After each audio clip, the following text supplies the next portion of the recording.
Today I want to speak about interdependence. And I can tell what gets you up in the morning is food, clearly. And what gets me up in the morning is systemic change and capitalism. So they're basically the same thing, because together we are using business as a force for good. And the work that we do at B-Lab in stewarding the B Corp movement is to use business as a force for good. Now, fortunately for me, the biggest news story of the week relates to my topic. And I'm not talking about political news stories. I'm talking about a business news story, which was a pronouncement from BlackRock, which talked about businesses needing to have a social purpose. So we're going to set the context for interdependence at the company level, and then we'll broaden out to the systems level. So I spent about 10 years making toothbrushes. Maybe some of you are users of the Preserve toothbrush. But when I get up in the morning, I didn't think I was making a toothbrush. I thought I was proving out how to close the loop on a consumer product. Because Preserve makes toothbrushes out of recycled Stonyfield yogurt cups and then turns them into toothbrushes that you can find at pretty much any retail store, grocery store now around the nation. And then Preserve also takes back those toothbrushes and gives them a new life.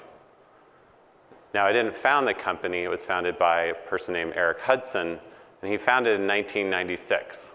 At that time, it was a pretty crazy idea that a mainstream product would use recycled plastics. And even when I joined in 2004, people thought that was strange. But the world has evolved, and now we expect when we go to a Starbucks that there's going to be a brown napkin, because we expect that there's recycled content in that product. And I bet as consumers now, you expect more and more recycled in your products, and you expect that they're going to be recyclable. So Preserve did an amazing job and continues to do an amazing job at closing the loop. But we wanted to elevate to a higher platform, to something that would drive broader systems change. And so in 2011, I got together with Eric and we decided to pursue B Corp certification. How many people here know what a B Corp is? So maybe about half, which is great. And how many people work for a B Corp? Any? Got a couple. All right, great. And if you had a cup of coffee this morning that was provided by the conference, you probably drank your coffee in a world-centric cup that was made by B Corp. Or you might have put some Clover milk in your coffee. So you may have even eaten a B Corp today or held a B Corp today. In order to certify as a B Corp, you have to answer about 100 questions across your entire business. Think of LEED is to a building, B Corp certification is to the entire business. In attempting to become a certified B Corp, there was one question that really tripped me up. We spent our days trying to be the best green company. We were focused on closing the loop. But B Corp certification is a holistic certification. And there was a question around what % of your employees are paid a living wage? That's not what we were focused on. I didn't know the answer as the COO. Honestly, I didn't even know what the living wage was in Massachusetts. I knew we paid a minimum wage. Massachusetts is a progressive state. We had an $8 minimum wage. But as it turns out, the living wage in Massachusetts at that time was $12.13. And what we decided is it shouldn't just be an honor to be able to work at Preserve, is that you should be paid a living wage to do the important work that we're doing. For me, that question became a moment of truth. And sometimes we need things that focus us, and sometimes those things can flip us upside down. In order to certify as a B Corporation, you take the B Impact Assessment. It looks at the entire practices of the business, the governance practices, worker practices, community or social practices, environmental practices, and the customers that you serve.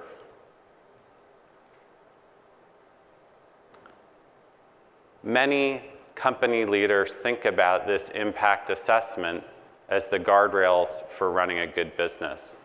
When we create our businesses, we want to solve a problem. We want to bring about an innovation. But in doing that, we have near-term cash flow needs.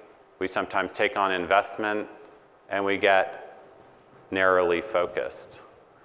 And what the impact assessment is designed to do is to help you make the decisions to express the full values of your business. In the case of Preserve, sure, we had this nice front-facing package talking about how amazing this product is, but behind the package is the business, and that's the flip side that you'll see on the side.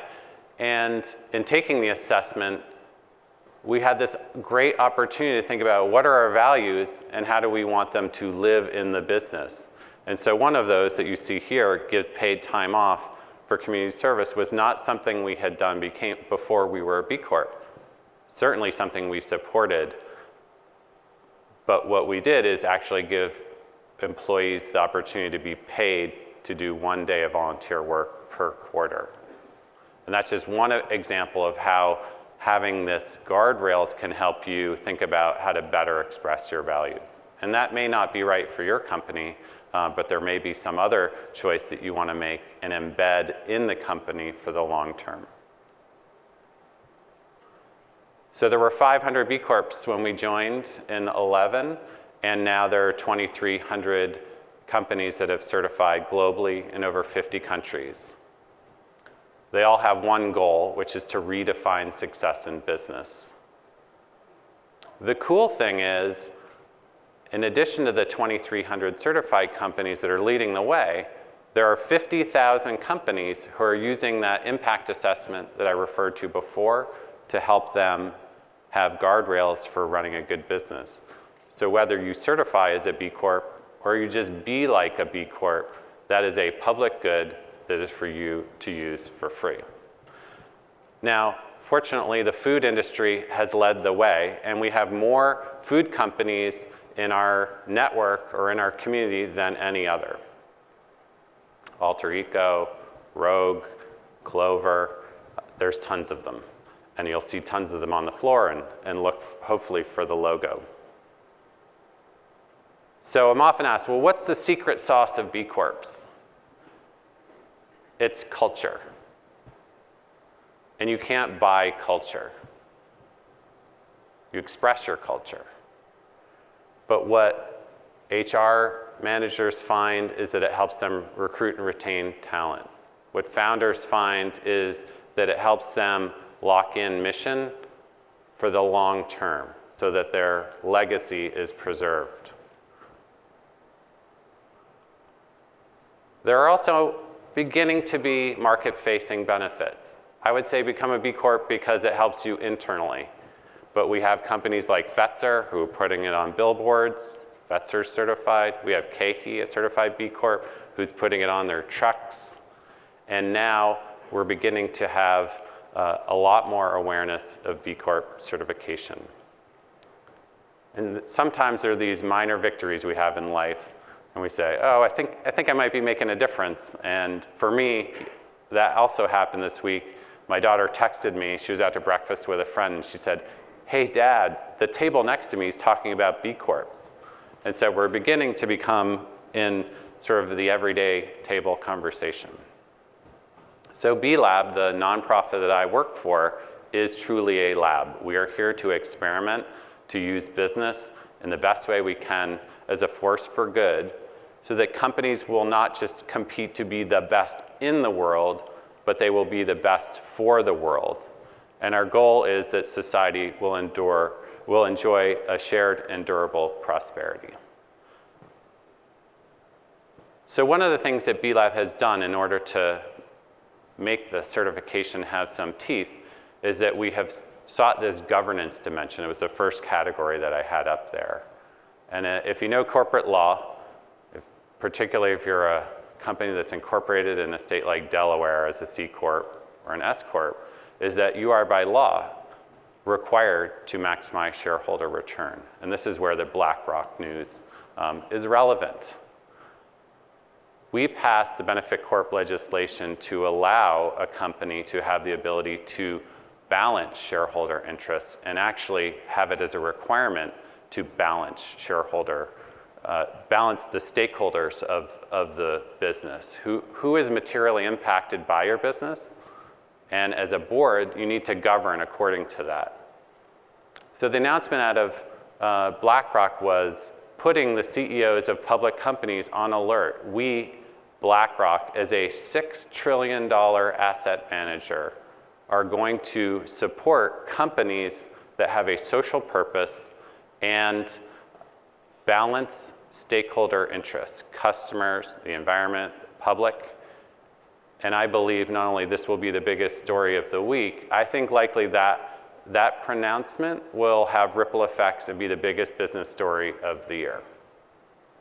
We have, in addition to the 2,300 certified companies, we also have 5,000 companies in the US who have elected that governance structure of the Benefit Corporation, and there are 12 other countries that have that legislation in play.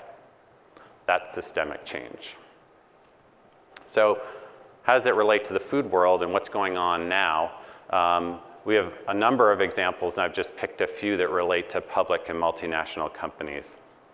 A few years ago, we had Campbell's acquire Plum, certified B Corp, and post-acquisition completed the requirement for certification by having Plum become a Benefit Corporation.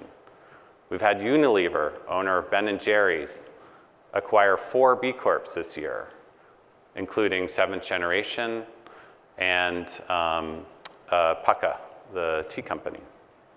And even another big sort of news flash this year was the purchase of WhiteWave by Danone, the $30 billion dairy company that their CEO has publicly stated, and in an investor setting, we, Danone, want to become a certified B Corp. And one of the steps in that was in the purchase of WhiteWave, they reincorporated the $6 billion operation as a Benefit Corp. So we're having impacts. So I ask you to think about your own experience as a customer buying a product and thinking about not only the product, but also the company behind the product. Or if you're a company leader, what is the moment of truth you want your customer to have when they're looking at your package? I'm going to conclude with our Declaration of Interdependence.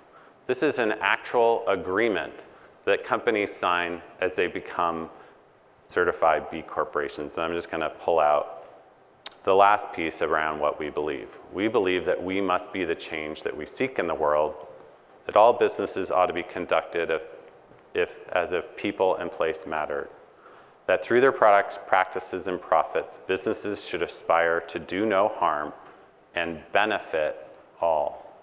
Benefit all. To do so requires that we act with the understanding that we are each dependent upon another and thus responsible for each other and future generations. So as I conclude, I'd ask you to think about how will you, as a citizen, express yourself in a way that demonstrates that we are more interdependent, and how can you help drive systemic change? Thank you.